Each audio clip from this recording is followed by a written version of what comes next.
وہ شرف و فضل حاصل کیا ہے اللہ رب العزت سے کہ کسی بھی بعد میں امتی کو وہ شرف اور وہ عزت حاصل نہیں ہے، اور اس صحبت میں سب سے زیادہ افضل وہ ہیں جن کو زیادہ نبی کریم صلی اللہ علیہ وسلم کی مصاحبت میں وقت گزارنے کی اللہ نے توفیق بخشی، اور وہ ہیں حضرت ابو بکر صدیق رضی اللہ تعالی عنہ۔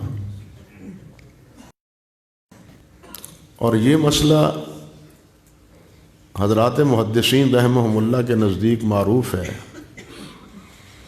کہ مشائخ جو گزرے ہیں، اساتذہ احادیث، اساتذہ اور اساتین حدیث، ان میں سے اسی ان کے شاگرد کی روایت راجح قرار دی جاتی ہے جس کو اپنے استاد سے زیادہ مصاحبت کا موقع میسر آیا۔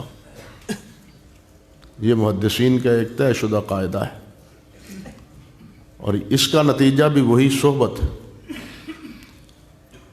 اپنے مشائخ کے ساتھ زیادہ وقت گزارنا ہے۔ اگر یہ چیز میسر نہ آئے، صحبت صالح میسر نہ آئے، تو انسان کو تنہا وقت گزارنا اس کے لیے بہتر ہے مجلس سوء سے، بری مجلس، بری مصاحبت، شریر لوگوں کی مجلسوں میں بیٹھنے کی بجائے اکیلے بیٹھنا یہ ضروری ہے۔ امام بخاری رحمۃ اللہ علیہ نے بھی اس پر باب باندھا ہے، اور امام خطابی نے تو پوری ایک کتاب لکھی ہے، کتاب الاصلاح۔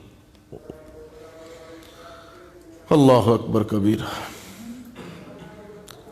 اور متنبی کا یہ جملہ تو زبان زد عام ہے علماء کے کہ خیر الجلیس فی الزمان کتاب، کہ سب سے بہترین جلیس زمانے میں کتاب ہے۔ اگر میسر نہ ہو یہ صحبت صالح تو پھر اس کا بدل کتاب ہے۔ صحبت صالح میسر نہ ہو تو پھر اس کا بدل کتاب ہے، اور کتابوں میں بھی سب سے پہلے کتاب کون سی ہے؟ جو اللہ کی کتاب، قرآن مجید۔ بلکہ حقیقت یہی ہے جو اللہ رب العزت نے خود بیان فرمائی ہے کہ یہی کتاب ہے جو لا ریب ہے۔ باقی کوئی کتاب ایسی نہیں ہے جس میں شک و ریب کی گنجائش نہ ہو۔ صرف قرآن مجید ایک ایسی کتاب ہے اللہ رب العزت کی کہ جو لا ریب ہے، اور اس کی ہر بات سچی، اور یہی وہ کتاب ہے جو انسان کو انسان بناتی ہے، اور یہی وہ ایک کتاب ہے جو ظلمات سے نکال کے انسان کو نور کی شاہراہ پر کھڑا کر دیتی ہے۔ اللہ رب العزت کے پیارے پیغمبر صلی اللہ علیہ وسلم کا فرض منصبی بھی یہی تھا، یتلو علیہم آیاتہ ویزکیہم ویعلمہم الکتاب والحکمہ۔ یہ تلاوت، تعلیم کتاب و حکمت کی، اس کا نتیجہ وہ تزکیہ ہے۔ علماء نے، مفسرین رحمہم اللہ نے لکھا ہے کہ اگر کتاب و سنت کی تعلیم سے تزکیہ حاصل نہیں ہوتا، انسان سنورتا نہیں ہے، اس کا اخلاق، اس کا کردار، اس کی عادات وہ اگر بنتی نہیں ہے، سنورتی نہیں ہے، تو پھر اس کے کتاب و سنت کے پڑھنے کا کوئی فائدہ نہیں۔ وہ تو ایسے ہی ہے جس کی مثال خود اللہ رب العزت نے فرمائی ہے کہ کمثل الحمار یحمل اسفارا، کمثل الحمار یحمل اسفارا، وہ اس کا مصداق۔ اس لیے تعلیم کا مطلب بھی کیا ہے؟ تزکیہ ہے۔ بلکہ اگر کہا جائے کہ خلاصہ اور لب لباب ہمارے دین کا کیا ہے، یا انبیاء کرام علیہ السلام کی دعوت کا نتیجہ یا خلاصہ کیا ہے، تو وہ یہی انسانوں کا تزکیہ ہے۔ اذهب الى فرعون انه طغى فقل هل لك الى ان تزكى۔ موسیٰ علیہ السلام کی بھی یہی ڈیوٹی اللہ ذوالجلال والاکرام نے فرمائی تھی، اور یہی ذمہ داری نبی کریم صلی اللہ علیہ وسلم کی اللہ رب العزت نے بیان فرمائی، وَيُزَكِّيهِمْ۔ اور یہ تو آپ جانتے ہیں کہ اللہ رب العزت نے صاف فرمایا قد افلح من تزکا، کہ وہ فلاح پایا، وہ پا گیا جس نے اپنے آپ کو سنوار لیا، گناہوں سے، بری عادات اور خسائل سے، شرک و کفر سے جس نے اپنے آپ کو بچا لیا وہی فلاح پائے۔ بلکہ اللہ ذوالجلال نے 8 قسمیں والشمس وضحاها والقمر اذا تلاها، 8 قسمیں اٹھا کے بالآخر فرمایا قد افلح من زکاها، کہ اس نے فلاح پائی جس نے تزکیہ اپنا کیا، اپنے آپ کو سنوار لیا، اپنے عقیدے کو، اپنے کردار کو، اپنے اخلاق کو جس نے بنا لیا وہ فلاح پایا۔ تو گویا انسان کا مقصد بھی فلاح ہے، دنیا اور آخرت کی کامیابی۔ تو دنیا اور آخرت کی کامیابی کو اگر ہم ایک لفظ میں تعبیر کریں تو وہ یہی تزکیہ ہے یا تقویٰ ہے، اس کے بدلے میں تزکیہ ہے یا تقویٰ ہے۔ تو کتاب بینی کا مقصد اور نتیجہ بھی یہی ہے، بالخصوص کتاب اللہ کو پڑھنا، کتاب اللہ کی تلاوت، کتاب اللہ کو بار بار پڑھنا۔ اور یہ تو آپ جانتے ہیں کہ ہمارے اسلاف کا جو طریقہ رہا ہے قرآن مجید کے پڑھنے کا، بلکہ ایک محدث کے ذکر میں نے پڑھا، نام تو اس وقت ذہن میں نہیں رہا، وہ کہتے ہیں کہ میں جتنا روزانہ زیادہ قرآن مجید پڑھتا تھا اتنا ہی دین کے باقی کام سر انجام دیتا تھا، اور جس دن اس میں کوتاہی ہو جاتی تھی دین کے باقی کاموں میں بھی مجھ سے تو تغافل اور کوتاہی ہو جاتی تھی۔ یعنی دین کے باقی کام کو بھی صحیح طور پر ادا کرنے کے لیے ضروری ہے کہ قرآن مجید کی تلاوت کی جائے، اس کا اہتمام کیا جائے، اور قرآن مجید کو سمجھا جائے، پھر تلاوت کے ساتھ ساتھ اس کی تعلیم حاصل کی۔ اللہ اکبر۔ اور قرآن مجید کے ساتھ حکمت ہے جس کو ہم سنت اور حدیث کے سے تعبیر کرتے ہیں۔ ہمارا مسلک تو یہی کتاب و سنت، کتاب ہے، کتاب اللہ ہے، اور حدیث رسول، یہ دو ہی چیزیں ہیں۔ ہمارے زندگی کا مشن بھی، ہماری دعوت کا خلاصہ بھی یہی دونوں کتابوں پہ۔ اور ان دونوں کتابوں کو سمجھنے سمجھانے کے لیے پھر آگے جو ممد کتابیں ہیں وہ بھی ضروری ہیں۔ ان کتابوں کو سمجھنے کے لیے جو ممد کتابیں ہیں وہ بھی ضروری ہیں۔ تو جن حضرات نے کتاب و سنت کو سمجھا ہے اور کتاب و سنت کی خدمت سر انجام دی ہے اور ان کو پڑھا ہے، اور پڑھ کے پھر ان کے آثار آج تک محفوظ ہیں۔ حضرات ائمہ کرام، ہمارے حضرات محدثین رحمہم اللہ، ان کے حالات دیکھیں تو حیرت ہوتی۔ تنہائیوں کی بات میں کر رہا تھا، امام عبداللہ ابن مبارک رحمۃ اللہ علیہ، ان سے کسی نے پوچھا کہ آپ اکیلے بیٹھے رہتے ہیں تو آپ کو کوئی خوف ڈر نہیں محسوس ہوتا؟ تنہائیوں میں آپ بیٹھے رہتے ہیں اکیلے؟ تو وہ فرمانے لگے میں اکیلا ہوتا کب ہوں، میں تو صحابہ کرام اور تابعین کرام کی مجلسوں میں بیٹھتا ہوتا ہوں۔ کیا مطلب ہے ان کا مطلب یہ تھا کہ میں تو ہر وقت قال اللہ و قال الرسول میں مصروف تھا، صحابہ کرام کی احادیث بیان کی ہوئی، تابعین کی احادیث بیان کی ہوئی، ان کو پڑھتا اور ان کو دہراتا رہتا ہوں، میں تنہا ہوتا ہی نہیں۔ گویا ان کی تنہائی کا علاج یہی کتابیں تھیں۔ امام محمد بن یحییٰ ذولی رحمۃ اللہ علیہ کے بارے میں لکھا ہے حافظ ذہبی رحمۃ اللہ علیہ نے کہ گرمیوں کے دنوں میں وہ ایک کمرے میں، اپنے کمرے میں لائبریری میں بیٹھے تھے، اور دیا سلائی اندھیرے کی وجہ سے جلا رکھا تھا، تو ان کا بیٹا، ان کا نام یحییٰ تھا، تو ان کے بیٹے نے کہا ابا جی آپ اتنی گرمی میں دیا جلا کے بیٹھے ہیں، اس کا دھواں آنکھوں کے لیے مضر ہے اور صحت کے لیے بھی خرابی کا باعث بنے گا، آپ ذرا سستا لیتے، آرام کر لیتے، دن ڈھل جاتا، ٹھنڈک ہو جاتی تو اس وقت پڑھتے۔ تو امام یحییٰ ذولی رحمۃ اللہ علیہ نے، محمد بن یحییٰ ذولی رحمۃ اللہ علیہ نے بھی یہی جواب دیا جو امام عبداللہ ابن مبارک نے دیا۔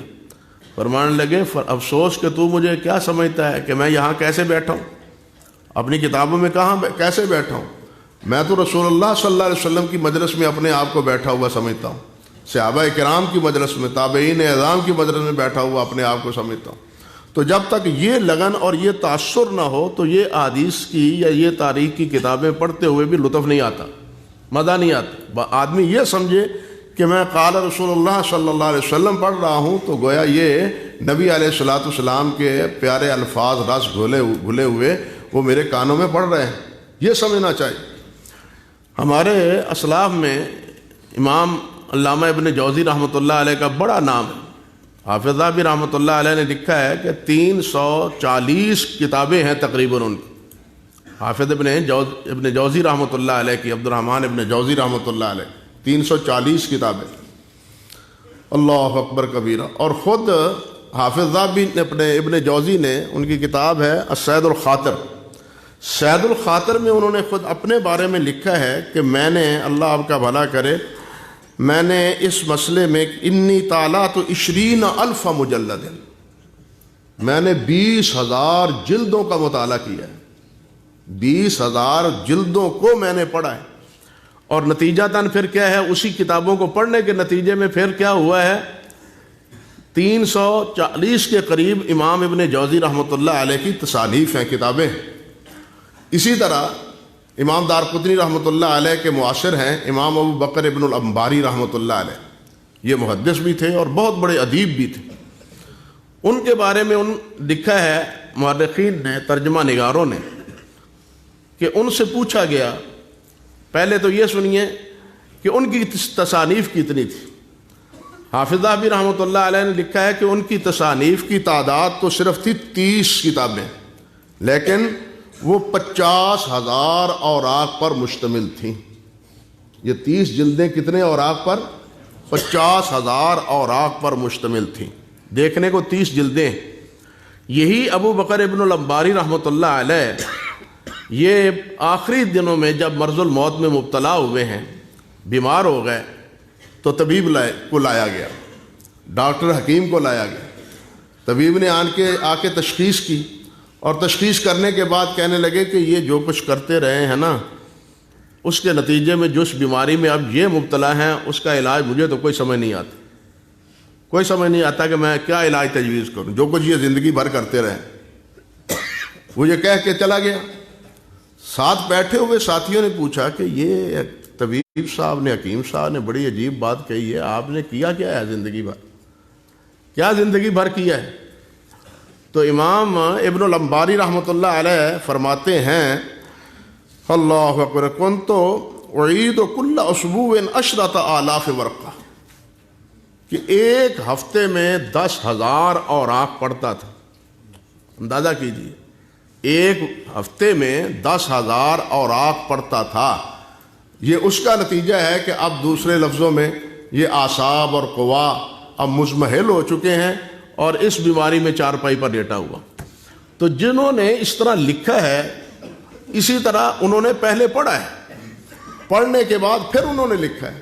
بغیر پڑھنے کے یا علم حاصل کرنے کے کوئی آدمی قلم کو اٹھا نہیں سکتا، لکھ نہیں سکتا. بلکہ کہنا یہ چاہیے کہ جتنا پڑھتا ہے، پڑھنے کے لیے، لکھنے کے لیے پڑھنا زیادہ پڑتا ہے. بسا اوقات ایسا ہوتا ہے کہ 2-2 3-3 دن ایک چیز لکھنے کے لیے پڑھنا پڑتے ہیں، مطالعہ کرنا پڑتا ہے، کسی نتیجے پہ انسان نہیں پہنچتا، اور ایک صفحہ بھی لکھ نہیں سکتا کئی دن مطالعہ کرنے کے باوجود. ایسے لمحات اور ایسے اوقات بھی آتے ہیں. تو پڑھنے کے لیے کہنا چاہیے کہ لکھنے کے لیے پڑھنا ضروری. ہمارے مولانا محمد حنیف ندوی رحمۃ اللہ علیہ قریبی زمانے کے بزرگ تھے، اللہ اکبر، اللہ ان پر بے شمار رحمتیں فرمائے. وہ ایک بڑی عجیب بات کہا کرتے تھے. طالب علموں کو یہاں جب ادارے میں تشریف لاتے تو فرمایا کرتے تھے، اتنا پڑھو، اتنا پڑھو، اتنا پڑھو کہ خود بخود کہے آئے. اب اس جملے کو سمجھیں. وہ کہا کرتے تھے اتنا پڑھو، اتنا پڑھو، اور تیسری بار پھر اس کو کھینچتے تھے لفظ کو، اتنا پڑھو کہ خود بخود کہے آئے. کیا مطلب؟ کہ جس طرح انسان اوور لوڈ ہو جاتا ہے کھانے کے بعد اور اس کو کہے آتی ہے، اسی طرح اتنا پڑھو کہ خود طبیعت میں ایک انفعالی کیفیت پیدا ہو جائے کہ اب کچھ باہر نکلنا بھی چاہیے، اب کچھ باہر آنا ہی چاہیے. اگر انسان پڑھے ہی نہ تو باہر کیا آئے گا؟ اس لیے باہر آنے کے لیے، کتاب پر کوئی چیز یا اوراق پر کوئی چیز منتقل ہونے کے لیے یہ ضروری ہے کہ پہلے پڑھا جائے. امام راضی رحمۃ اللہ علیہ ہیں، اللہ اکبر کبیرہ، وہ فرماتے ہیں، ان کا جملہ معروف ہے، ابن خلقان نے نقل کیا ہے وفیات میں. وہ فرماتے ہیں ابن امام راضی رحمۃ اللہ علیہ کہ روٹی کھانے کا وقت بھی میرے لیے بہت ہی پریشان کن وقت ہے. کیوں کہ اس وقت میں پڑھ نہیں سکتا، یعنی اس وقت میں پڑھ نہیں سکتا، میرے لیے یہ روٹی کھانے کا وقت جو ہے یہ میرے لیے وقت پریشانی کا موجب بنتا ہے۔ اب امام راضی رحمۃ اللہ علیہ یہ فرماتے ہیں، اپنے وقت کی قدردانی کا اندازہ کیجئے کہ جو کھانا کھاتے ہوئے بھی اس بات کا افسوس کرے کہ میرا یہ کھانے کا وقت ضائع جاتا ہے، اس آدمی کا کام کیا ہوگا۔ امام راضی بہرحال راضی ہیں، ان کی تفسیر کا انداز دیکھیے، تفسیر راضی ہے۔ میں نے دیکھا کہ آپ بھی دیکھیں سورت انفال کے اختتام پر ان کی عادت ہے کہ ہر سورت کے آخر پر لکھ دیتے ہیں کہ یہ سورت کا تفسیر میں نے کس تاریخ کو مکمل کی۔ سورت انفال کے آخر میں وہ لکھتے ہیں کہ 601 ہجری ہے اور رمضان کا مہینہ ہے، رمضان کی تاریخ نہیں لکھی، رمضان کا مہینہ ہے اور 601 ہجری۔ پھر آگے سورت توبہ ہے، سورت توبہ کو لکھنے کے بعد وہ فرماتے ہیں کہ آج کیا رمضان ہے، 14 رمضان ہے، 16 رمضان ہے اور 601 ہجری۔ اب ہم کیا سمجھیں کہ سورت توبہ کی تفسیر انہوں نے کتنے دنوں میں لکھی، جبکہ انفال بھی انہوں نے رمضان ہی میں ختم کی، رمضان ہی میں سورت انفال کی تفسیر ختم کی، اور پھر 14 یا 16 ہے یا 14 ہے، اس میں انہوں نے سورت توبہ کی تفسیر مکمل کی۔ آپ اندازہ کریں کہ جو مصری طبع ہے نا، پہلا طبع مصری جس میں ایک سطر پر تقریباً 31 سطریں ہیں، اس کے تقریباً 135 صفحے بنتے ہیں تقریباً، جو سورت توبہ پر مشتمل ہے۔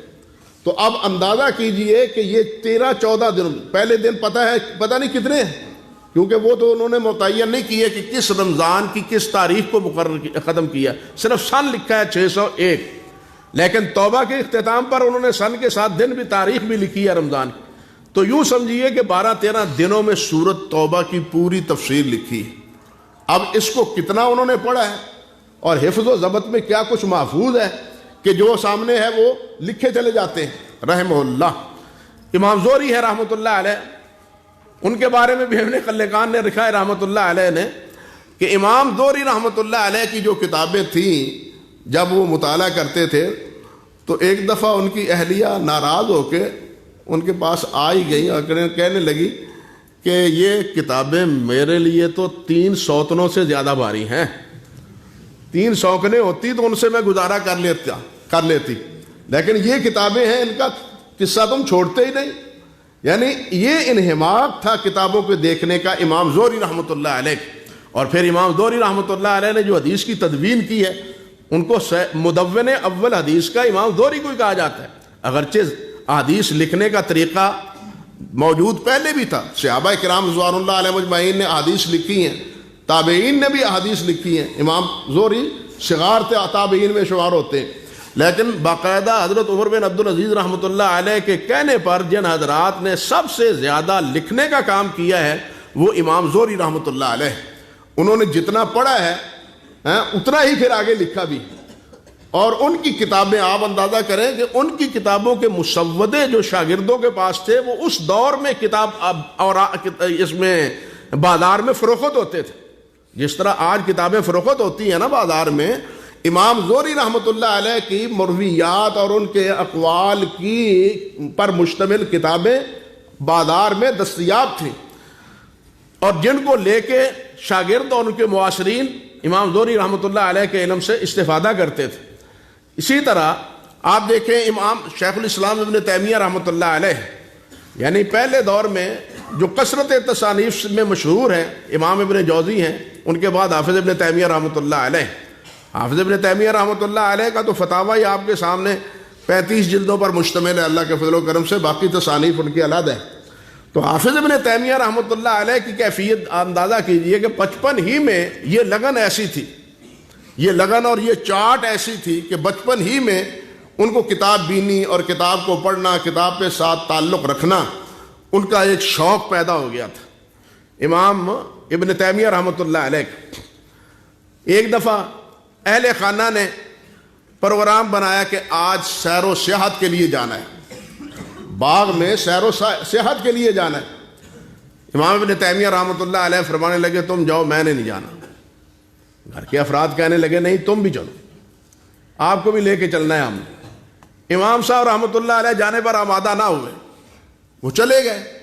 اب جب واپس ہوئے، شام کو واپس لوٹے، عصر کے وقت وہ گئے ہیں اور عصر کے بعد شام کو واپس لوٹے، تو امام ابن تیمیہ رحمۃ اللہ علیہ فرماتے ہیں کہ تمہارے جانے کے بعد دیکھو یہ کتاب ہے میرے پاس، اس کو میں نے یاد کر لی ہے، عصر سے مغرب کے مابین اس کتاب کو میں نے یاد کر لیا ہے تمہارے سیر و سیاحت کے دوران۔ یہی امام ابن تیمیہ رحمۃ اللہ علیہ، ان کی سوانح نگاروں نے لکھا ہے کہ ان کی آنکھوں آشوب چشم ہو گیا تھا، آنکھوں کی تکلیف ہو گئی تھی، اور ڈاکٹروں نے حکیموں نے پڑھنے سے منع کر دیا، آپ مت پڑھیں تاکہ مزید بوجھ نہ پڑے اور طبیعت زیادہ خراب نہ ہو۔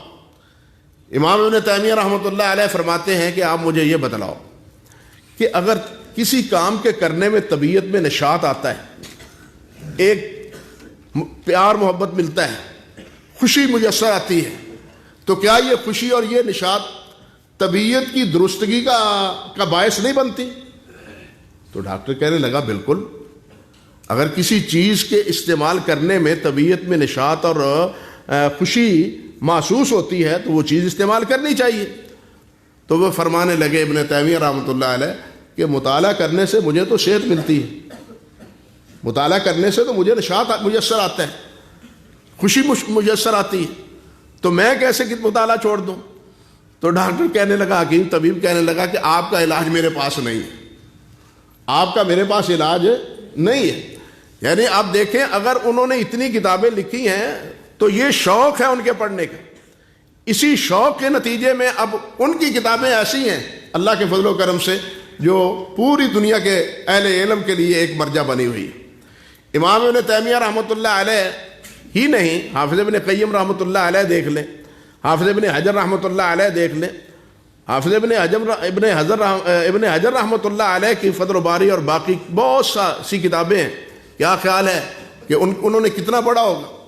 آپ ذرا ان کا موجم جو فہرست ہے چھپی ہوئی وہی دیکھ لیں کہ جن کتابوں کی انہوں نے اجازت لی ہے اور ان کو پڑھا ہے وہ چھپ گیا ہے موجم، اور وہی کیا ہے 1500 سے زیادہ کتابوں پر ان کا وہ موجم جو ہے نا مشتمل، گویا 1500 کتاب قریباً حافظ ابن حجر رحمۃ اللہ علیہ نے پڑھی ہے اپنی زندگی میں۔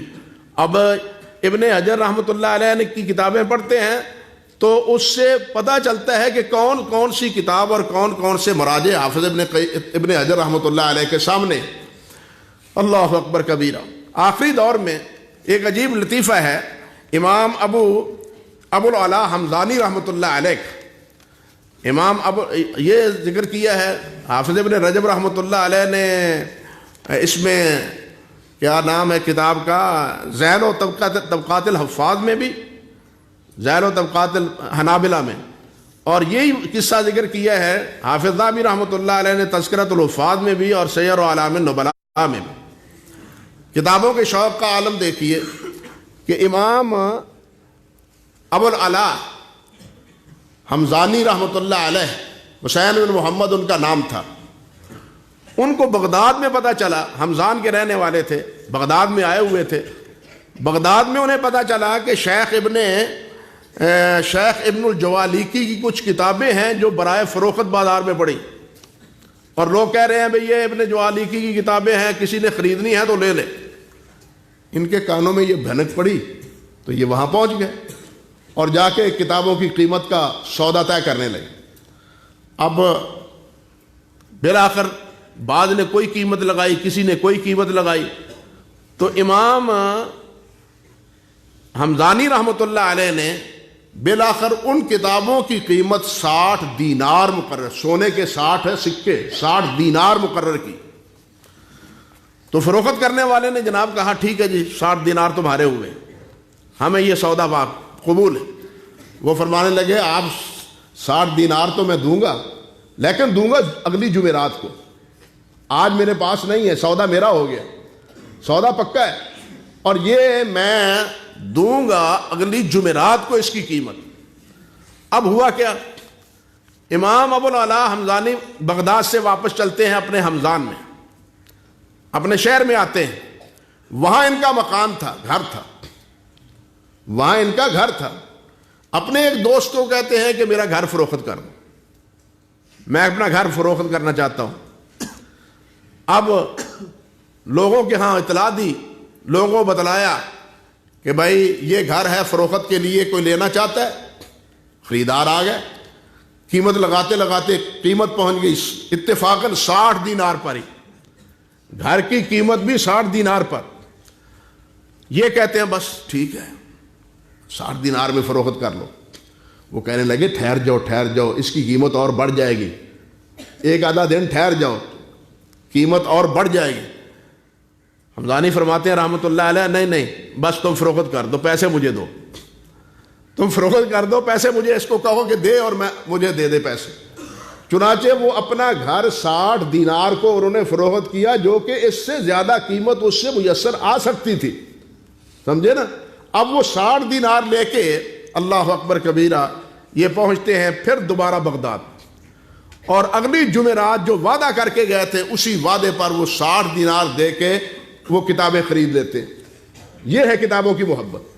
اور پھر اتفاق کی بات یہ کہ وہ فوت ہوئے، تو فوت ہونے کے بعد انہیں ایک ساتھی نے دیکھا خواب میں کہ جنت میں ایک کمرہ ہے بہت خوبصورت، اور اس کے ارد گرد پورے چاروں طرف کتابیں ہی کتابیں اٹی ہوئی پڑی ہیں، الماریوں میں کتابیں لگی ہوئی ہیں، اور درمیان میں یہی شیخ حمدانی کتابیں پڑھ رہے ہیں، جنت میں بیٹھے ہوئے یہ کتابیں پڑھ رہے ہیں. اللہ اکبر کبیرہ. اب پوچھا ان سے یہاں آپ یہ کتابیں پڑھ رہے ہیں جنت میں آ کے؟ کہنے لگے کہ میں نے اللہ ذوالجلال والاکرام سے دعا کی تھی کہ یا اللہ میرا دنیا میں جو سب سے بڑا شوق تھا نا کتابیں پڑھنے کا، وہ جنت میں بھی پورا کر، جنت میں بھی پورا. چنانچہ اللہ ذوالجلال نے یہ کتابیں بھی مہیا کر دی ہیں اور میں جنت میں کتابیں پڑھ رہا ہوں. یعنی یہ شوق اگر انسان کو سما جائے تو پھر انسان کھاتا ہوا بھی، پیتا ہوا بھی، چلتا پھرتا بھی پھر اس سے جدا نہیں ہوتا. امام ابو العباس سالم رحمۃ اللہ علیہ لغت کے بہت بڑے امام، 91 سال ان کی عمر تھی جب ان کا انتقال ہوا. وہ جمعے کے روز جمعے کی نماز پڑھنے کے بعد گھر کے لیے کی طرف جا رہے ہیں، اور راستے میں جاتے جاتے کتاب بھی پڑھتے جا رہے ہیں، چلتے جا رہے ہیں اور کتاب بھی پڑھتے جا رہے ہیں. اب اسی میں یعنی چلتے چلتے کیا ہوا، ایک گھوڑا آیا، سوار آیا، اس نے زیادہ احتیاط نہ کی. امام ابو العباس سالم رحمۃ اللہ علیہ کو اس گھوڑے کا دھکا لگا، تو زمین پر گرے اور بے ہوش ہو گئے. امام ابو سالم زمین پر گرے اور بے ہوش ہو گئے. اللہ اکبر کبیرہ. اب آپ اور اسی بے ہوشی کے نتیجے میں بالآخر امام سالم رحمۃ اللہ علیہ انتقال کر گئے. کہنے کا مقصد یہ تھا کہ جب کسی کو یہ چاٹ لگ جاتی ہے نا تو پھر انسان کھانا کھاتے ہوئے بھی اور چلتے ہوئے بھی پھر اس سے خالی نہیں ہوتا. ہمارے قریبی دور میں، ماضی کے دور میں علامہ شبلی نعمانی کا نام آپ نے اکثر سنا ہے. یہ اردو کے جو کہنا چاہیے کہ 5 ارکان شمار ہوتے ہیں آپ کے ہندوستان میں، ان میں ایک رکن یہی علامہ شبلی بھی تھے. اردو کے جو 5 ارکان شمار ہوتے ہیں ان میں ایک یہ علامہ شبلی بھی تھے. علامہ شبلی جس وقت اپنے علی گڑھ میں سر سید کے ساتھ ان کا تعلق جڑا ہے اور سر سید کے ساتھ یہ ملے ہیں، تو اس وقت بھی ایک عجیب واقعہ پیش آیا. یہ سر سید کو ملنے کے لیے گئے، انٹرویو دینے کے لیے، امتحان دینے کے لیے. اب سر سید رحمۃ اللہ علیہ کے پاس کی جو کمرہ تھا وہاں بیٹھے ہوئے ہیں، سر سید نہیں ہے، کتابیں الماریوں میں لگی ہوئی ہیں، میز پڑا ہے، اور یہ اس کمرے میں چلے جاتے ہیں اور جا کے کیا ہے الماریوں کو دیکھ رہے ہیں کہ اس الماری میں کون سی کتاب ہے، اس میں کون سی کتاب ہے. یہ الماریوں میں کتابوں کو، الماریاں بند پڑی ہیں، تالا لگا ہوا ہے، اور اب کیا ہے وہ الماریوں میں پڑی ہوئی کتابیں بھی دیکھ رہے ہیں کہ کون کون سا اندوختہ اس میں سر سید نے جمع کر رکھا ہے. ادھر سر سید آ گئے، انہوں نے دیکھا کہ شبلی کتابیں دیکھ رہے ہیں الماریوں میں اور الماریاں بند پڑی ہیں. کہنے لگے شبلی صاحب کل آئیے، آج نہیں کل آئیے، کل انٹرویو ہوگا، آج نہیں ہوگا۔ ٹھیک ہے جی۔ اگلے روز پھر آیا۔ اب اگلے روز سر سید نے کیا کیا؟ الماریوں کی چابی تالے جو ہے نا وہ کھول دیے، الماریوں کے تالے جو ہے نا وہ کھول دیے، اور جو وقت موعود تھا اس پر سر سید کمرے میں آئے، دیکھتے کیا ہے کہ جناب تالے کھلے ہوئے ہیں۔ اب تالا کھلا ہونا کا نتیجہ یہ ہے کہ گویا کہ میں اس میں سے ہاتھ سے کتاب اٹھا بھی سکتا ہوں اور دیکھ بھی سکتا ہوں۔ اب کتابوں کو دیکھ رہے ہیں، ایک ایک الماری میں کتابوں کو دیکھ رہے ہیں، اس کتاب میں کون ہے، یہ الماری میں کون سی کتاب ہے۔ اسی اثنا میں سر سید آ جاتے ہیں۔ سر سید آ کے دیکھتے ہیں کہ جناب شبلی صاحب کتابیں دیکھ رہے ہیں، تو کہنے لگے شبلی صاحب آپ کا انٹرویو ہو چکا، کل سے آپ باقاعدہ علی گڑھ میں آئے۔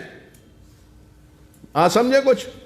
یعنی انہوں نے کیا دیکھا، کیا انٹرویو لیا کہ شوق کیا ہے کتابوں کا، یعنی شوق کیا، پہلے دن کیا کیفیت ہے اور دوسرے دن کا کیا کیفیت۔ سید سلیمان ندوی رحمۃ اللہ علیہ نے حیات شبلی میں شبلی ہی کا قول نقل کیا رحمۃ اللہ علیہ کا کہ تنہائیوں میں یہ میرے لیے ممکن نہیں کہ میں بغیر کتاب کے بیٹھ سکوں، تنہائی میں میرے لیے ممکن نہیں اور کوئی وقت آیا نہیں کہ میں بغیر کتاب کے تنہائی میں بیٹھا ہوں۔ سفر میں، حضر میں اور ہر صورت میں نے کتاب کو اپنے ہاتھ سے نہیں چھوڑا اور کتاب کا مطالعہ میں نے نہیں چھوڑا۔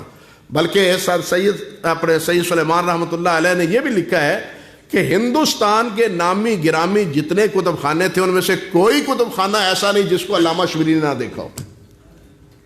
پھر ایسے ہی تو نہیں ان کا نام ارکان خمسہ میں آ گیا، یہی کتاب بینی کا شوق اور یہی کتابیں پڑھنے کا جو ذوق تھا، اسی بنا پر شبلی رحمۃ اللہ علیہ کو یہ مقام ملا، اور جو پھر ان کی تصانیف ہیں، جو کتابیں ہیں، وہ آپ کے سامنے ہیں، علماء بھی جانتے ہیں، اللہ تعالیٰ سب پہ رحمتیں فرمائے۔ تو یہ شبلی رحمۃ اللہ علیہ کی کیفیت تھی، اللہ رحمت فرمائے۔ اسی طرح کتابیں دیکھنے کے ہی شوق سے انسان جو ہے وہ اپنی معلومات میں اضافہ کرتا ہے، بلکہ سیدھی بات ہے کہ کتاب انسان کے لیے کیا ہے، ایک بہترین ساتھی ہے۔ یہ ایسا ساتھی ہے کہ جو زندوں کے بھی اور فوت ہونے والوں کے بھی باتیں ہمیں سناتی ہے اور ہمیں وہ معلومات مہیا کرتی ہے۔ یہ کتاب ایسی ساتھی ہے کہ اس کے ساتھ دل لگانے سے انسان غیبت سے بھی بچ جاتا ہے، چغلی سے بھی بچ جاتا ہے اور وقت کے ضیاع سے بھی بچ جاتا ہے۔ اس کتاب بینی کے ذوق سے ہمارے مولانا عطا اللہ صاحب رحمۃ اللہ علیہ وہ فرمایا کرتے تھے کہ انسان کو ٹھرکی ہونا چاہیے، لفظ بولتے تھے ٹھرکی، لفظ ہے تو ایسا ہی کہ اس پر مسکرانا ہی چاہیے، جیسے آپ مسکرا رہے ہیں، کہ انسان کو جب تک یہ ٹھرک نہ لگے نا اس وقت تک انسان جو ہے نا اس کے پڑھنے پڑھانے کا کوئی فائدہ نہیں۔ تو یہ ٹھرک لگ جائے تو پھر سب کچھ خیر ہے، پھر کتاب انسان خود مہیا بھی کرتا ہے، خریدتا بھی ہے، اس کو پڑھتا بھی ہے۔ اللہ سبحانہ و تعالیٰ یہی کتاب کے ساتھ ٹھرک ہمارا پیدا کر دے، ہمارا یہ ٹھرک کتابوں کے ساتھ پیدا کر دے۔ اور یہ بات میں آپ سے عرض کرنی چاہتا ہوں کہ کتاب جو بھی آپ دیکھیں، کوئی کتاب ایسی نہیں ہونی چاہیے کہ جس کو آپ دیکھیں اگر آپ کے پاس اس کے پڑھنے کا ابھی وقت نہیں ہے تو کم سے کم اس کی فہرست ضرور دیکھیں کہ اس کتاب کا موضوع کیا ہے، اس کتاب میں کیا لکھا ہے۔ اگر آپ کے پاس پڑھنے کا وقت نہیں ہے، کم سے کم اس کتاب کی فہرست سے آگاہی ہونی چاہیے۔ دیکھیے، طبیب کے پاس نسخے پڑے ہیں، دوائیاں پڑی ہیں، اگر اس کو یہ پتہ نہیں ہے کہ یہ دوائی کہاں استعمال ہونی ہے، کس مرض کے لیے مفید ہے، تو اس دوائی پڑی کا کوئی فائدہ ہے؟ کوئی فائدہ نہیں نا۔ اسی طرح کتابوں سے الماریاں اٹی پڑی ہیں، بھری پڑی ہیں، لیکن اگر آپ کو یہ علم نہیں ہے کہ اس میں سے یہ کتاب ہمارے کس موضوع سے تعلق رکھتی ہے، ہمیں فلاں چیز کی ضرورت ہے، فلاں علم کی ضرورت ہے، فلاں مسئلے کی ضرورت ہے، آپ کو یہ نہیں پتا کہ یہ مسئلہ کس کتاب سے حل ہوگا، تو الماریوں میں پڑی ہوئی آپ کے گھر میں یا آپ کے جامعہ میں کتابیں آپ کے لیے کوئی رہنمائی نہیں کریں گی۔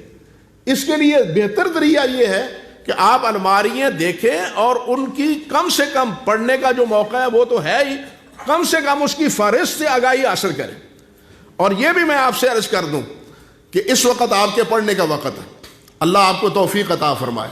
یہ آپ کے پڑھنے کا وقت ہے. ایک وقت ایسا آئے گا کہ آپ کو پڑھنے کا وقت نہیں میسر آئے گا. آپ اپنے شیوخ سے پڑھیں, پوچھیں, وہ میری اس بات کی تصدیق کریں گے کہ جب آپ پر ذمہ داریاں پڑیں گی تو آپ ان ذمہ داریوں کو ہی نبھا سکیں گے. زائد مطالعہ کرنے کی آپ کے پاس فرصت ہی نہیں ہوگی. اس لیے جتنا خزانہ اب جمع کر لیں گے یہ آپ کے بڑھاپے میں کام آئے گا. وہ ہمارے بزرگ کہا کرتے تھے بچپن میں, او پترا کچھ کھالا, او کھالا, ایک کھادا کام آئے گا. کہتے تھے نا, او بیٹا کھا لو, یہ کھایا ہوا کام آئے گا تمہیں. اسی سے جوانی ہوتی ہے, انسان کو توانائی ملتی. بالکل اسی طرح میں کہتا ہوں کہ اس دور میں ہضم کر لو, پڑھ لو. جتنا پڑھ لو گے یہ بعد کے دور میں کام آئے گا. جتنا اب آپ اگر اس سے بے نیازی اختیار کریں گے تو بعد میں اگر کوئی کام کرنا بھی پڑا آپ کو تو آپ ان کتابوں کو سے پھر محروم ہی رہیں گے, ان سے استفادہ کما حقوق کر نہیں پائیں گے. آپ کے پاس وقت ہی نہیں ہوگا ان کتابوں کو ہاتھ لگانے کا. اس لیے جتنا ہو سکتا ہے آپ اپنے وقت کو غنیمت جانیں, اور اس کتاب بینی کا شوق پیدا ہی نہ ہو بلکہ کتاب کا شوق پیدا ہونے کے ساتھ ساتھ اس کو پڑھیں بھی. اللہ سبحانہ و تعالی مجھے بھی اس کی توفیق عطا فرمائے اور آپ کو بھی اس کی توفیق عطا فرمائے. انہی چند گزارشات پر اکتفا کرتا ہوں. اقول قولی ھذا استغفر اللہ لی ولکم ولسائر المسلمین.